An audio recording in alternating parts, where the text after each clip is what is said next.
if you want to learn how to make a chicken feed that looks like this, stay tuned.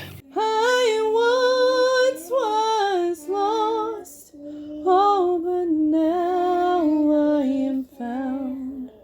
Was blind, but now I see. Welcome everybody to Built on Faith Homestead. I told you guys I would show you a chicken feed video because we're changing the way that we're feeding our chickens. We're going to try this. We're going to give it, I don't know, a few weeks because if you'll remember, A, messing with their feed is going to mess with the chickens. B, we just put them in a new chicken coop, an electric poultry netting type setup, which is also going to mess with their egg laying. I don't know if you know this about chickens, but they can be an incredibly finicky animal from time to time. And so I found a feed calculator where I could roughly figure out about what proteins and calciums and all that levels that we've got. And I wanted to start feeding a whole grain feed. This is something that I wanted to do. It's not organic. I don't have the, I just could not figure out a good way to do it where it made sense financially, right? I would like to get there maybe someday, but now's not it. This is kind of that middle ground. It is whole grain. We don't have to worry about any extra additives besides what's there to grow the grain. And so this is something we have been passionate about wanting to try for a long time. I finally spent some time, put some pencil to paper and tried to find a way to do it that didn't cost an arm and a leg. This I have figured up. I think I can actually do for just as cheap or cheaper than what I was buying when I was buying the egg layer crumble or the egg layer pellet and the Milo. Now, when you first buy it, of course, it's extremely expensive because you got to buy all the feeds. But you got to remember these feeds are going to last you, right? Typically, I would buy a 50-pound sack of egg layer pellet, and then I would buy a 50-pound sack of scratch feed. I would mix the two together because for some reason, we got the best results with our egg laying that way. And so, we'll show you guys kind of what we got going here. So we have got wheat, we have got corn, we have got peas in here, we've got oats, and we've got Milo or sorghum, however you want to say it. And it's a very simple mix. It's going to be 2 parts Milo, 2 parts oats, 3 parts peas. This is a strong protein for us here. 1 part corn, 1 part wheat. And so, how am I doing my parts? I'm going to use this pink bucket, and I'm going to do just in scoops, right? 1 scoop that, 1 scoop that. Now that's how I'm going to figure my parts. And then I'm going to put it in this metal trash can bin. This has worked great for us. The only thing I would say about these metal trash cans, if you're going to use them like this out in the weather, it is wise to put some silicone or something in the handle because they will leak a little bit of water in the rain. So the plan is, once again, so since it's 2 parts Milo, I'll do 2 scoops of Milo.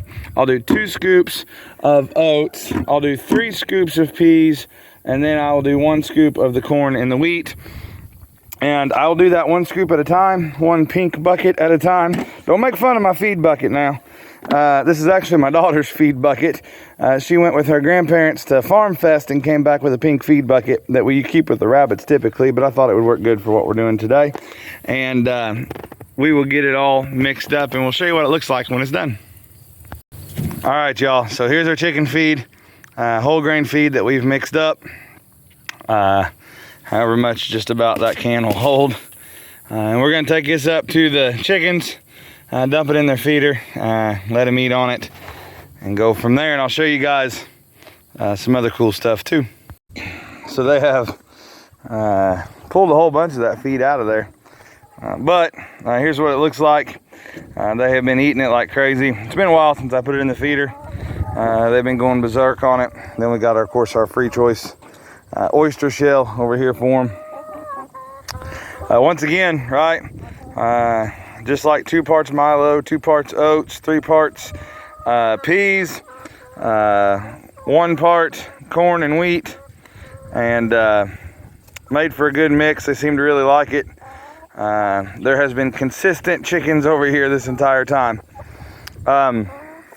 So far, day 1 of the poultry netting, The birds are still getting used to it. They're still running into it some, which causing it to get slack in places.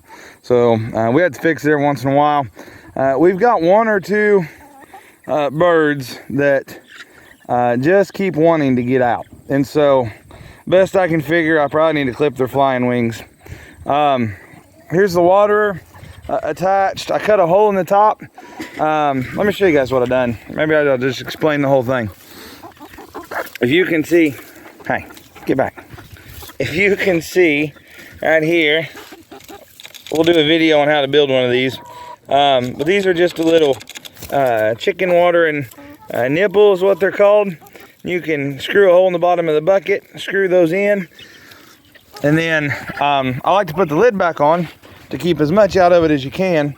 But I cut a probably too big a hole, truthfully, but I cut a big hole up here to work like a vent. I used to use these type of waterers all the time, and I do like them. They don't work good when freezing weather gets here, but not much does. However, it's a good way to keep good clean water for them. And but if you put the lid back on and you don't cut some sort of vent hole in here, it won't let it dribble out of the nipples. All they gotta do, as you can see here, they're pecking them, and all they have to do is peck them and the water comes out, and that's how they get their drink. And they seem to really like it. Chickens are naturally curious animals. When I introduce these things, what I like to do is I just tap on them a few times and it gets the water dripping out, and then they're curious enough, they'll come out and peck it once you kind of walk away. And so we'll go into more detail about building these waterers and what I like and don't like about them. But obviously I like them enough, I went right back with them for this setup, and we're gonna put them in our other setups as well. See, there's the rogue bird right there. There he is, one escapee all the time. But it's being less. So last night when we got home, there was, man, half a dozen or better of them out.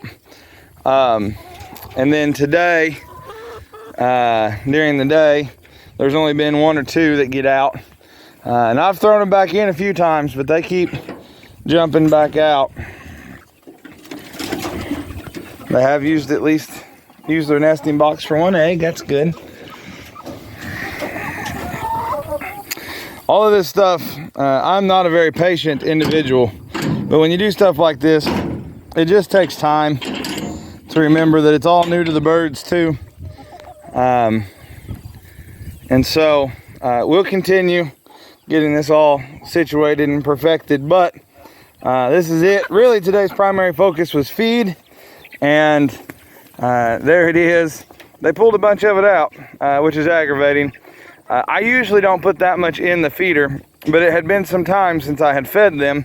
Today I waited till later, so I figured they'd be pretty hungry. I should have put not that much feed in the feeder, but we'll let them peck around and eat on that. Good thing about this whole grain is it'll still be good tomorrow for them to come in here and eat up, and they will. And so we'll just keep after it. We will try to get you guys a review on that feed mix. Oh, I'm gonna give it some time, probably a month before I give it a review, because it's gonna take some time for them to get used to it. It will mess with their laying, and then of course the different setup and all that will mess with them as well. So I hate to be too judgmental too quick, but we'll feed it for about a month and see how it does for them. We'll try to pay attention to our eggs that we do get, and if we like them better and all that good stuff. But we'll get back to you guys. Stay tuned. One of these days soon I'll make or stay on the lookout for a waterer video. I got to build some waterers for our rabbits as well. That once again, now that it's coming on fall, it's kind of the wrong time. They won't work great through the cold winter months when it's freezing. But they'll work great the rest of the year, and so we'll go ahead and get those built, use them the remainder of the year, and then we will show you how to make some of these chicken waterers too. Simple, or you can buy the bucket at your local farm and home store for like 30 bucks, or you can build it yourself for a lot cheaper than that. We appreciate you guys, and we will catch you next time.